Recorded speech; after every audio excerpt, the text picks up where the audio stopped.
നമ്മൾ നേരെ കാണ്ടാർക്ക് കേട്ടോ. കാണ്ടാർ പോണ വഴിക്ക് കുറച്ച് മൈനൊക്കെ ഉണ്ട് റോട്ടിൽ, അപ്പം നോക്കി പോകാന്ന് പറഞ്ഞിട്ടുണ്ട്. ഏതായാലും ഇവിടുന്ന് ഇറങ്ങട്ടെ. പോണ വഴിയിൽ ഒരുപാട് മൈനുകൾ ഉണ്ടാവാൻ ചാൻസ് ഉണ്ട്, അതുകൊണ്ട് സൂക്ഷിച്ച് പോകണം എന്ന് പറഞ്ഞു. ഇവിടെ പണ്ട് താലിബാൻ അമേരിക്കക്കെതിരെ കുഴിച്ചിട്ട് കുറേ മൈനുകൾ ഇപ്പോഴും പൊട്ടാതെ കിടക്കുന്നുണ്ട്. അപ്പോൾ അത് സൂക്ഷിച്ചിട്ട് വേണം പോകാനെന്ന് പറഞ്ഞു. നമ്മളിപ്പോൾ എന്ത് സൂക്ഷിക്കാനാണ്? അത് മെറ്റൽ ഡിറ്റക്ടർ വെച്ചാണ് ചെക്ക് ചെയ്ത് പോകാൻ പറ്റില്ലല്ലോ. പൊട്ടാണെന്നുണ്ടെങ്കിൽ മരിച്ചിട്ട് വരും. വണ്ടിയുടെ ഹെഡ്ലൈറ്റ് പോയി അല്ലേ, നൈറ്റ് ആവും ചെയ്തു. തുടങ്ങിയപ്പോൾ ഈ നേരത്ത് യാത്ര ചെയ്യൽ ബുദ്ധിമുട്ടാണ്. ഇവിടെ ആരോടും ചോദിച്ചു നോക്കാം മെക്കാനിക്ക് ഉണ്ടോയെന്നുണ്ട്. ഇത് കണ്ടോ, നമ്മൾ ടയർ ഒരു ഗട്ടർ ചാടിയതാ, ബെൻഡൈക്കണുണ്ടോ റിമ്മ്. ഭാഗ്യത്തിന് ടയറൊക്കെ മാറ്റി പോകുന്നതുകൊണ്ട് പുതിയ നമ്മളടുത്തുള്ളതിന് സ്പെയർ ടയറൊക്കെ ഇട്ടു. അല്ല നമ്മളെ പഴയ ടയറാണെന്നുണ്ടെങ്കിൽ ചിലപ്പോൾ പൊട്ടിപ്പോയിട്ടുണ്ടാവും. മാഷാ അല്ലാഹ്, അത് കണ്ടോ, മൂപ്പര് കയ്യിൽ 10 പൈസ ഇല്ലാന്നാണ് മൂപ്പര് ഇത് മനസ്സിലാവുന്നുണ്ട്. മൂപ്പര് കയ്യിൽ എന്നിട്ട് ഉള്ള മാതിരി പോയിട്ട് ജ്യൂസ് ഇതൊക്കെ വാങ്ങിക്കൊണ്ടുവന്നിക്കണേ. വല്ലാത്തൊരു സ്നേഹത്തെ കുറിച്ച് ഇപ്പോൾ ബൈക്ക് എടുത്തുകൊണ്ട് പോയി വാങ്ങിക്കൊണ്ടതാണ് മൂപ്പര്.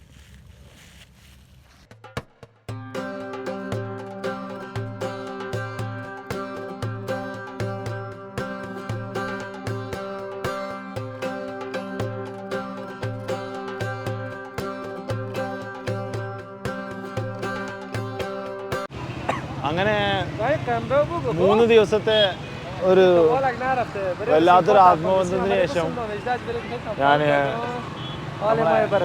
അക്ബർ ഭായിനോട് പോയിട്ട് പറഞ്ഞു കാണ്ടാർക്ക് പോവാണ്. നമ്മൾ നേരെ കാണ്ടാർക്ക് കേട്ടോ. കാണ്ടാർ പോണ വഴിക്ക് കുറച്ച് മൈനൊക്കെ ഉണ്ട് റോട്ടിൽ, അപ്പം നോക്കി പോകാന്ന് പറഞ്ഞിട്ടുണ്ട്. ഏതായാലും ഇവിടുന്ന് ഇറങ്ങട്ടെ. അങ്ങനെ നമ്മൾ നേരെ ഇവിടുന്ന് ഇറങ്ങി നേരെ കാണ്ടാർ പിടിക്കണം. ഇവിടുന്ന് ഏകദേശം 550 കിലോമീറ്റർ ഉണ്ട്. പക്ഷേ അതിൻ്റെ പ്രശ്നം എന്താ ചോദിച്ചിട്ടുണ്ടെങ്കിൽ വഴി ലേശം മോശമാണ്. അതുകൊണ്ട് തന്നെ ടൈം എടുക്കും. 9 മണിക്കൂർ 10 മണിക്കൂറിൻ്റെ അടുത്ത് ടൈം എടുക്കുമെന്നാണ് പറഞ്ഞത്. അത് മാത്രമല്ല, പോണ വഴിയിൽ ഒരുപാട് മൈനുകൾ ഉണ്ടാവാൻ ചാൻസ് ഉണ്ട്, അതുകൊണ്ട് സൂക്ഷിച്ച് പോകണം എന്ന് പറഞ്ഞു. ഇവിടെ പണ്ട് താലിബാൻ അമേരിക്കക്കെതിരെ കുഴിച്ചിട്ട് കുറേ മൈനുകൾ ഇപ്പോഴും പൊട്ടാതെ കിടക്കുന്നുണ്ട്. തിരിച്ചെടുക്കാൻ പറ്റാതെ എപ്പോഴും എവിടെ ഇട്ടതെന്നൊരു ഓർമ്മ ഉണ്ടാവില്ല. അന്ന് നിരത്തി അങ്ങോട്ട് ഇട്ടിട്ടുണ്ടാവും, നെല്ലിന് വിത്ത് കയറുന്ന മാതിരി. പിന്നെ തപ്പിയിട്ട് കിട്ടിയിട്ടുണ്ടാവില്ല. ആ സാധനം റോട്ടിൽ കിടക്കുകയാണ്. അപ്പോൾ അത് സൂക്ഷിച്ചിട്ട് വേണം പോകാനെന്ന് പറഞ്ഞു. നമ്മളിപ്പോൾ എന്ത് സൂക്ഷിക്കാനാണ്? അത് മെറ്റൽ ഡിറ്റക്ടർ വെച്ചാണ് ചെക്ക് ചെയ്ത് പോകാൻ പറ്റില്ലല്ലോ. പൊട്ടാണെന്നുണ്ടെങ്കിൽ മരിച്ചിട്ട് വരും.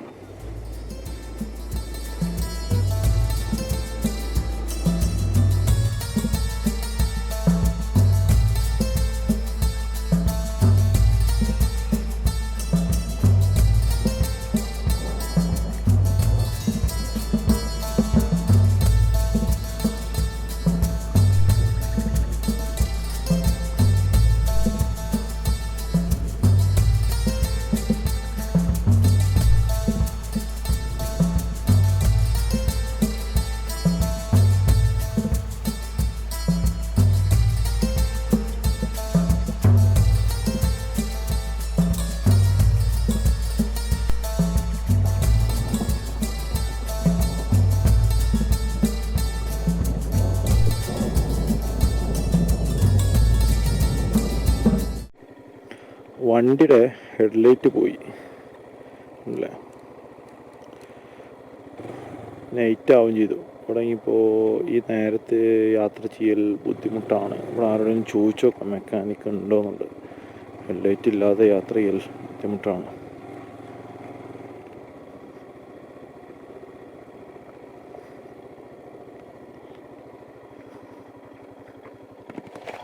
अस्सलाम वालेकुम।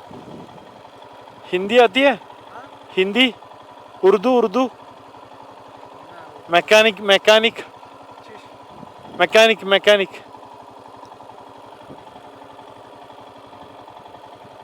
हिंदी जानता वाला है कोई? उर्दू हाँ आती है आपको?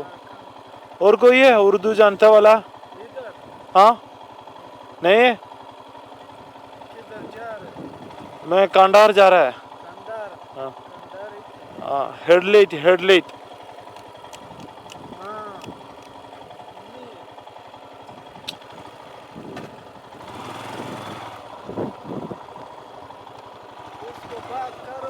हाँ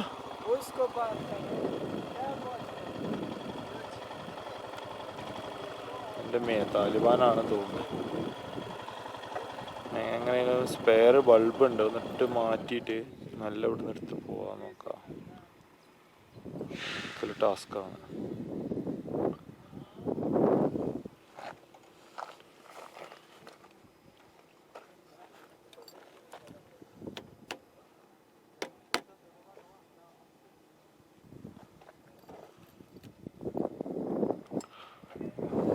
നമ്മൾ അങ്ങനെ ഹെഡ്ലൈറ്റിൻ്റെ വിഷയങ്ങളൊക്കെ ശരിയാക്കിയിട്ടുണ്ടായിരുന്നു. പക്ഷേ റോഡിൻ്റെ അവസ്ഥ വളരെയധികം മോശമാണ്. കാരണം നല്ല അത്യാവശ്യം നമ്മളൊന്ന് സ്പീഡ് എടുത്ത് വരുമ്പോഴാവും നല്ല വലിയ ഗട്ടറുകളാണ്. ഈ ഗട്ടറിൽ നമ്മൾ കാണൂല, ഗട്ടറിലാണ് പോയി വീഴാണ്. അങ്ങോട്ട് വീഴുമ്പോൾ അങ്ങോട്ട് പൊന്തും. നല്ല ഹൈറ്റിൽ നല്ല ഭയങ്കര ഡേഞ്ചർ ഗട്ടറുകളാണ്.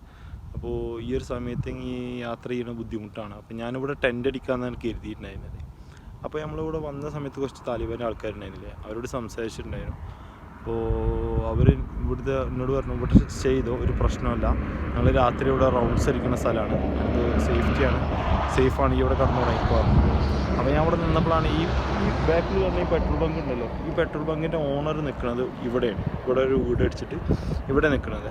അപ്പോൾ മൂപ്പരോട് പറഞ്ഞു ഈ എൻ്റെ മമ്മുവാണ്, ഈ എൻ്റെ അതിഥിയാണ് മാമൂൻ എന്ന് പറഞ്ഞത്. മാമൂൻ എന്ന് പറഞ്ഞാൽ ഫസ്റ്റ് എന്ന് പറഞ്ഞാൽ അതിഥി എന്നാണ്. അപ്പോൾ ഈ എൻ്റെ അതിഥിയാണ്, ഈ ഇവിടെ സ്റ്റേ ചെയ്തു പറഞ്ഞു. അപ്പോൾ നമുക്ക് വേണ്ടിയിട്ട് അക്കോമഡേഷനൊക്കെ ശരിയാക്കി തന്നിട്ടുണ്ട് മൂപ്പര്. ഒരു കട്ടിലൊക്കെ കിട്ടി, അത്രയേ ഉള്ളൂ. കാരണം ഒരു കട്ടിലേ മൂപ്പർക്കും ഉള്ളൂ. അപ്പോൾ അതേപോലെ ഒരു കട്ടിൽ നമുക്കും കിട്ടി. അപ്പോൾ ഭക്ഷണം കാര്യങ്ങളൊക്കെ അവിടെ റെഡിയാക്കിക്കൊണ്ടിരിക്കുന്നുണ്ട്. അപ്പോൾ ഇപ്പം നിങ്ങൾ ഇവിടെ സ്റ്റേ അടിക്കുക, അതാണ് നല്ലത്. കാരണം രാത്രി ഭയങ്കര ഡേഞ്ചറാണ്, റോഡ് വളരെ മോശമാണ്, അതാണ് സംഭവം. ഇത് കണ്ടോ, നമ്മളെ ടയർ ഒരു ഗട്ടർ ചാടിയതാ, ബെൻഡൈക്കണുണ്ടോ റിമ്മ്. ഭാഗ്യത്തിന് ടയറൊക്കെ മാറ്റി പോകുന്നതുകൊണ്ട് പുതിയ നമ്മളെടുത്തുള്ളതിന് സ്പെയർ ടയറൊക്കെ ഇട്ടു. അല്ല നമ്മളെ പഴയ ടയറാണെന്നുണ്ടെങ്കിൽ ചിലപ്പോൾ പൊട്ടി പോയിട്ടുണ്ടാവും. ഇങ്ങനത്തെ 2-3 ഉണ്ട് കേട്ടോ, ചെറുതുകൾ അവിടെ ഇവിടെയൊക്കെ ആയിട്ടുണ്ട്. ഇത് നല്ലൊരു ഗട്ടർ ചാടിയതാണ്, നല്ലൊരു ഗട്ടർ പറഞ്ഞാൽ നല്ലൊരു ഗട്ടറിൽ ചാടിയതാണ്. ഞാൻ കരുതി ഒക്കെപ്പാടെ വീണ് മേത്ത് തൊലിയൊക്കെ പോയി എന്നുള്ളത്, പക്ഷെ എന്തുകൊണ്ട് രക്ഷപ്പെട്ട്. അതേമാതിരി ബാക്ക് ടയറിലും അതേമാതിരി സംഭവിച്ചിട്ടുണ്ട്. അപ്പോൾ റോഡ് കണ്ടീഷൻ മോശമുണ്ട്. ലൈറ്റ് നമ്മളെ ഹെഡ് ലൈറ്റ് ഉണ്ട്, ഈ ഒരു ലൈറ്റ് ഉണ്ട്. നമ്മുടെ അടുത്താണ് ആക്സിലറി ലാമ്പുകളൊന്നുമില്ല. അപ്പോൾ പോക്ക് ഡേഞ്ചറാണ്. അപ്പോൾ ഒന്നിവിടെ സ്റ്റേ ചെയ്യാമെന്ന് കരുതി. ഇതാണ് നമുക്കുള്ള താമസിക്കാനുള്ള ഒരു വീട്. ചെറിയൊരു സെറ്റപ്പാണ് ഇവിടെ. ഇതാണ് മൂപ്പര് ഇവിടെ കേട്ടോ താമസിക്കുന്നത്.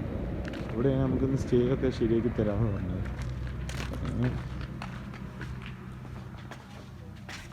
അല്ലേ ചില്ലൊക്കെ പൊട്ടി പാപം പൊടിച്ച മനുഷ്യനാണ്. പക്ഷെ എന്നാലും അതിഥിയാണെന്ന് പറഞ്ഞുകൊണ്ട് നമ്മളെ സാധനങ്ങളൊക്കെ നമ്മളിവിടെ വെച്ചിട്ടുണ്ട്. ഇവിടെ ഞാൻ ചെറിയൊരു സെറ്റപ്പ്, ഇവിടെ ചെറുതായിട്ടൊന്ന് കിടക്കാം. ഇവിടെ ഒരു കട്ടിലുണ്ട്, ഒരു ബെഡുണ്ട്, അത്രയേ ഉള്ളൂ ഇവിടെ. ഏതായാലും നമുക്ക് അതും വലുതാണ്. കാരണം ഞാൻ ആ ടെൻ്റ് അടിച്ച്, ഇതിലൊരു ടെൻ്റ് ഉണ്ട്, ആ ടെൻ്റ് അടിച്ചിട്ട് അതിൽ കിടന്നുറങ്ങാമെന്ന് കരുതി. എനിക്കിപ്പോൾ ഇത് വലിയൊരു കിട്ടലാണ്. മൂപ്പൊരു പാവം നമുക്ക് വന്നു ഭക്ഷണമൊക്കെ ഉണ്ടാക്കിക്കൊണ്ടിരിക്കുന്നുണ്ട്.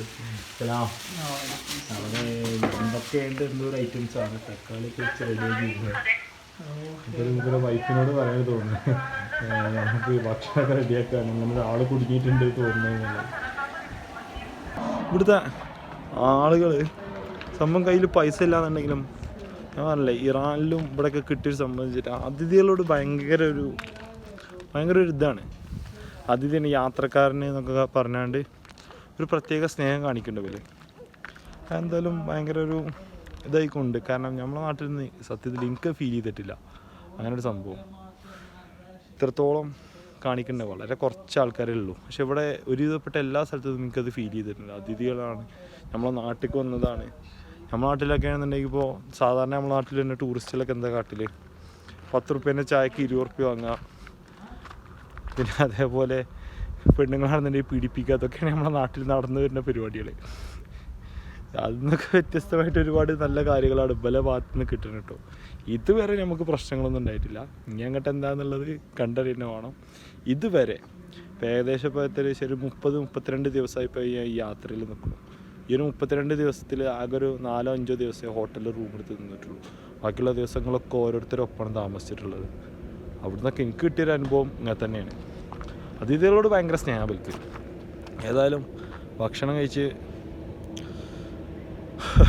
റെസ്റ്റ് എടുത്ത് നാളെ യാത്ര തുടരാം. അതായിരിക്കും ഏറ്റവും നന്നാവുക. മാഷാ അല്ലാഹ്, അത് കണ്ടോ, മൂപ്പര് കയ്യിൽ 10 പൈസ ഇല്ലാന്നാണ് മൂപ്പര് ഇത് മനസ്സിലാവുന്നുണ്ട്. മൂപ്പര് കയ്യിൽ എന്നിട്ട് ഉള്ള മാതിരി പോയിട്ട് ജ്യൂസ് ഇതൊക്കെ വാങ്ങിക്കൊണ്ടുവന്നിക്കണേ. വല്ലാത്തൊരു സ്നേഹത്തെ കുറിച്ച് ഇപ്പോൾ ബൈക്ക് എടുത്തുകൊണ്ട് പോയി വാങ്ങിക്കൊണ്ടതാണ് മൂപ്പര്. आप यहाँ से निकल जाए ना, 3 महीने लगेगी रास्ते में पैदल से जाने के लिए, फ्रांस जाने के लिए 3 महीने। 3-4 महीने के लिए। इतना मुश्किल से वहाँ जाके फिर क्या करेगी वहाँ? आपके पास तो पासपोर्ट नहीं है ना? हमारे साथ पासपोर्ट नहीं है। मैं फिर पासपोर्ट बन के जाएंगे आप? इधर बना दिया आप पासपोर्ट? नहीं, इधर बंद हो गए। बंद हो गई? हाँ। क्यों बंद होगी वो? बोलते जा रहे यार, बंदा जा रहा है इसलिए तो पासपोर्ट नहीं दे रहा है। हाँ, फिर कैसा जाएगी आप? मैं जाऊंगा काचाकी। कच्चाकी? पैदल। पैदल से? हाँ। पैदल से जाने के लिए पासपोर्ट चाहिए भैया। पासपोर्ट नहीं मिलते इधर। फिर कैसे जाएगी आप यहाँ जाएंगे ना, ईरान से आपको पूछेगी पासपोर्ट कहाँ। मैं काचाकी। कच्चाकी जाएंगी तो पासपोर्ट चाहिए। पासपोर्ट नहीं, पैदल जाऊंगे भैया। पैदल से जाएंगे ना था, बॉर्डर आ जाएगी ना, बॉर्डर से पूछेगी पासपोर्ट कहाँ। बॉर्डर से बगल जाएंगे। ये बॉर्डर से बगल जाएगी तो पुलिस पकड़ेगा, फिर क्या करेगी आप? पुलिस पकड़े, मैं बोलूँगा मैं जाऊँगा इधर, अफगानिस्तान काम नहीं है, मैं जाऊँगा इधर, काम नहीं। अरे यार, आप पासपोर्ट बनाओ, फिर तो इतना मुश्किल नहीं है। इधर पासपोर्ट नहीं है, मैं जाऊँगा पैदल। भैया मत जाओ, मतलब अगर जाए ना तो आपको मुश्किल हो जाएगी। मतलब ईरान पुलिस अगर पकड़े ना तो बहुत मुश्किल है। मैं क्या करूँगा, इधर काम नहीं है, मजबूर है। फिर आप दुबई जाओ, यहाँ पासपोर्ट माने इधर। पासपोर्ट के लिए कुछ भी नहीं कर सकता? नहीं, अगर पैसा दे तो नहीं दे देगी वो? पैसा देने दे? नहीं देते, माँ पैसा न देते, फिर भी नहीं देते? नहीं।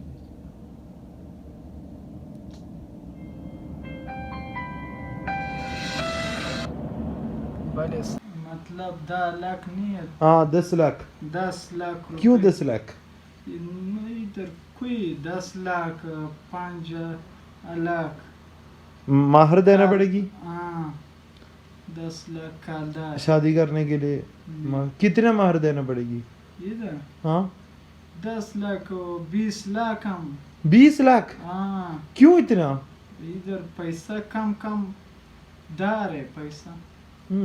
वो 10 लाख 20 लाख शादी करते। मैं 5 लाख न दारे। 5 लाख?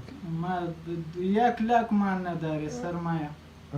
1 लाख भी नहीं है आपके पास? हमारे साथ 1 लाख नहीं। कितना उम्र हो गया आपको अभी? हमारा 20। आपको उम्र कितना हो गया? 20। 20? सिर्फ 20? 20 उम्र? 20 सिर्फ 20 है? 20 उम्र। हाँ।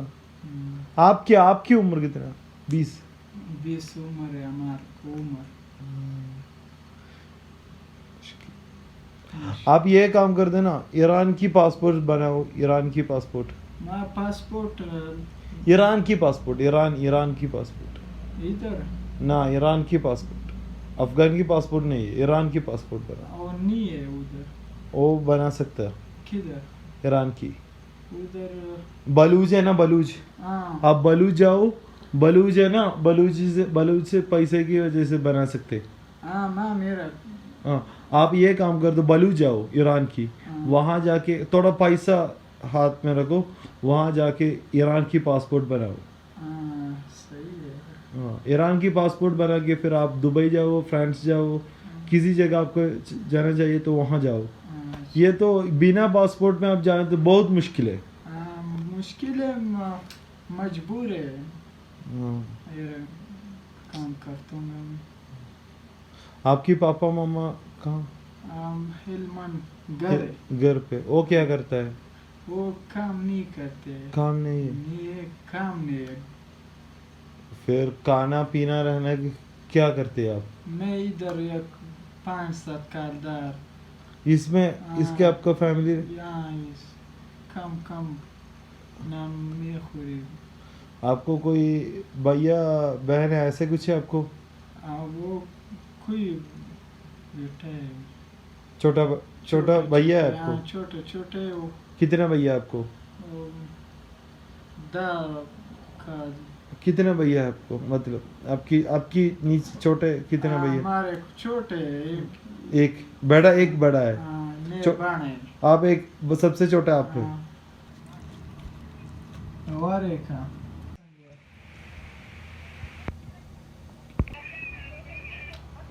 വല്ലാത്തല്ലേ ആകെ ഗ്രേഷ്ലി വാസൻ. ഇതാണ് നമ്മുടെ കഥാനായകന്, ഈ ഇരിക്കണ ആശാന്. മൂപ്പര് ഇവിടെ മുന്നേ ഈ താലിബാൻ ഭരണം പിടിക്കുന്നതിന് മുന്നേ അവിടെ ആർമിയിൽ വർക്ക് ചെയ്തിരുന്നപ്പോൾ ആർമി പോലീസ് അപ്പോൾ വർക്ക് ചെയ്തിരുന്ന സമയത്ത് ഉണ്ടായിരുന്ന ഫോട്ടോ ആണത്. പിന്നെ ഇവിടെ താലിബാൻ ഭരണം പിടിച്ചപ്പോൾ മൂപ്പരെ പണി പോയി. ഇപ്പോൾ അവിടെ പണിയൊന്നുമില്ല. അപ്പോൾ ഈ പെട്രോൾ ബങ്കിൻ്റെ അവിടെ ചെറുതായിട്ട് തട്ടിക്കൂടി ജീവിച്ചു പോവുകയാണ് മൂപ്പര്. ഇന്നലെ രാത്രി മൂപ്പരോട് ഒരുപാട് സംസാരിച്ചിരുന്നത്. പാവപ്പെട്ടൊരു മനുഷ്യനാട്ടോ. ആ മനുഷ്യൻ ആകെ 22 വയസ്സേ അദ്ദേഹത്തിനായിട്ടുള്ളൂ. 22-20 വയസ്സേ ആയിട്ടുള്ളൂ. അദ്ദേഹം ഈ അഷ്റഫ് ഗിലാനി ഉണ്ടായിരുന്ന സമയത്ത് ഇവിടെ അഫ്ഗാൻ പോലീസിലാണ് വർക്ക് ചെയ്തിട്ടുണ്ടായിരുന്നത്. പിന്നെ ഈ അഫ്ഗാൻ പോലീസിൽ വർക്ക് ചെയ്തതിന് ശേഷം ഇവിടെ താലിബാൻ ഭരണം പിടിച്ചതിന് ശേഷം അദ്ദേഹത്തിൻ്റെ പണി പോയി. ഈ ഭരണം പിടിക്കുന്ന സമയത്ത് അവർക്ക് 2 ഓപ്ഷനേ ഉണ്ടായിരുന്നുള്ളൂ. ഒന്നെങ്കിൽ താലിബാനിൽ വീണ്ടും റീജോയിൻ ചെയ്യാം, താലിബാൻക്ക് മാറാം, അല്ലാന്നുണ്ടെങ്കിൽ ഈ ആർമീൻ്റെ ഒപ്പം നിന്ന് പൊരുതി മരിക്കാം. അതല്ലാന്നുണ്ടെങ്കിൽ രാജ്യം വിട്ടു പോവാം. രാജ്യം വിട്ടു പോകാൻ അദ്ദേഹത്തിൻ്റെ കയ്യിൽ പാസ്പോർട്ടും കാര്യങ്ങളൊന്നും ഉണ്ടായിരുന്നില്ല. കാരണം പാസ്പോർട്ട് കൊടുത്തിരുന്നില്ല അന്നത്തെ ഓഫീസേഴ്സിൻ്റെ അടുത്ത്. കാരണം ഇപ്പോൾ ഓഫീസേഴ്സിൻ്റെ അടുത്ത് പാസ്പോർട്ട് കൊടുത്തു കഴിഞ്ഞാൽ അവർ നാട് വിട്ട് പോകുമായിരുന്നു. കാരണം അവസാന കാലഘട്ടത്തിലൊക്കെ ആൾക്കാർ പരിപാടി അതായിരുന്നു, വേഗം നാട് വിട്ട് പോകുക എന്നുള്ളത്. അദ്ദേഹത്തിൻ്റെ വേറെ സംഭവം വെച്ച് കഴിഞ്ഞാൽ അദ്ദേഹം ജോലിയിൽ പ്രവേശിക്കുമ്പോൾ അദ്ദേഹത്തിനോട് പറഞ്ഞിരുന്നത് 30,000 രൂപ ശമ്പളം ഉണ്ട് എന്നാണ് പറഞ്ഞിട്ടുണ്ടായിരുന്നത്. പക്ഷെ അദ്ദേഹത്തിന് കിട്ടിക്കൊണ്ടിരുന്നത് വെറും 13,000 രൂപയായിരുന്നു. ബാക്കി 17,000 രൂപ ഇവിടുത്തെ ഓഫീസേഴ്സ് മുക്കും. ബാക്കി 13,000 രൂപ അവർക്ക് കിട്ടിയിട്ടുണ്ടായിരുന്നുള്ളൂ. ദുരിത ജീവിതം കേട്ടോ ഒരവസ്ഥ പറയുന്ന കേൾക്കണം. അയ്യോ നല്ല സങ്കടം. ലാസ്റ്റ് മൂപ്പര് കരഞ്ഞ്. പിന്നെ ഞാൻ അതാ പിന്നെ വീഡിയോസൊക്കെ ഓഫ് ചെയ്ത്. ഒരു അവസ്ഥയാണ് അവർ. ആശാൻ ഈ ഒരു ഇരുത്തങ്ങനെ ഇവിടെ ഇരിക്കും. അയ്യത്തിൽ ആരെങ്കിലുമൊക്കെ പ്രതീക്ഷകൾ കൊണ്ട് വരുമെന്ന് കരുതിയിട്ട്. കാരണം ഒന്നുമില്ല, വേറൊന്നും ചെയ്യാനില്ല ഇവിടെ. കാരണം ഇപ്പോൾ ഗവൺമെൻറ് ഇവർക്ക് പാസ്പോർട്ട് കൊടുക്കില്ല. കാരണം പാസ്പോർട്ട് കൊടുത്ത ആളുകളൊക്കെ രാജ്യം വിട്ട് പോവുകയാണ്. അപ്പോൾ അതുകൊണ്ട് തന്നെ പാസ്പോർട്ട് കൊടുക്കുന്നില്ല അങ്ങനെ. കാരണം മൂപ്പരെ വീട്ടിലും വളരെ മോശം അവസ്ഥയാണ്. വാപ്പാക്കും ഉമ്മാക്കും വയ്യ. അതേപോലെ തന്നെ പെങ്ങളെ ഹസ്ബൻഡ് ഇതേമാതിരി താലിബാനിൽ വർക്ക് ചെയ്ത് മരിച്ചു, വെടികൊണ്ട് മരിച്ചു, യുദ്ധത്തിൽ മരിച്ചു. ഇദ്ദേഹം ഇതേപോലെ ജോലി ഉണ്ട് ഈ പെട്രോൾ ബങ്കിലാണ്. ഇവർക്ക് ദിവസം കിട്ടുന്നത്, ഒരു ദിവസം കിട്ടുന്നത് 250 അഫ്ഗാനിയാണ്. 250 അഫ്ഗാനി എന്ന് പറഞ്ഞു കഴിഞ്ഞാൽ നമ്മുടെ നാട്ടിലത്തെ ഏകദേശം ഒരു 220 രൂപ അതൊക്കെ കിട്ടുള്ളൂ. അതിൽ നിന്ന് ഇവിടെ എന്തൊക്കെയോ പോയി കഴിഞ്ഞാൽ ഒരു 5,000 രൂപേൻ്റെ അടുത്തേ മൂപ്പർക്ക് കിട്ടുള്ളൂ. അപ്പോൾ ഈ 5,000 രൂപേണ്ടൊന്നും ഇവിടെ ജീവിച്ചു പോകാനാവില്ല. കാരണം അഫ്ഗാനിലെ ചിലവ് എന്ന് പറഞ്ഞാൽ നമ്മൾ ഇന്ത്യയിലെ ഏകദേശം അതേ ചിലവ് തന്നെയാണ്. ഒരുപാട് വലിയ മാറ്റങ്ങളൊന്നുമില്ല. ബുദ്ധിമുട്ടാണ്. ആശാൻ ആ ഒരു ഇരുത്തം അങ്ങനെ ഇരിക്കുക. ദയനീയമായൊരു ഇരുത്താണത്.